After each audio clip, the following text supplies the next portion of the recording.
So ayan mga ka-vibes, gumawa ako ulit ng pandesal at sa pangalawang pagkakataon ay hindi na siya sunog flavor. Yan ay perfect flavor na. At ginamitan natin siya ng steamer. Steamer yung ginamit natin sa paggawa ng pandesal.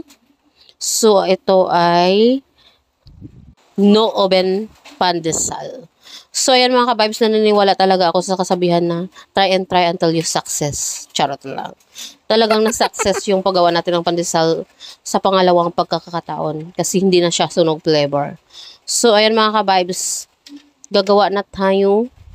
And 1, 2, 3, go. Charot lang. So tingnan nyo na lang kung paano ko gagawin ang no oven pandesal na malambot. Malambot pa sa puso mo. Charot lang.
So ayan mga ka-vibes, habang naghihintay tayo na umalsa yung ating dough ay magko-commercial muna tayo. So this portion is brought to you by dahon ng saging. Dahon ng saging, pansapin sa ating pandesal. So ayan mga ka-vibes, tayo na lang ang maglagay ng commercial sa ating video. Charot lang. Huh?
Ayan, talagang luto na yung ating no oven pandesal mga ka-vibes. Ilagay lang muna natin siya sa isang lagayan at titikman natin at itatry natin kung talagang malambot siya at chewy inside.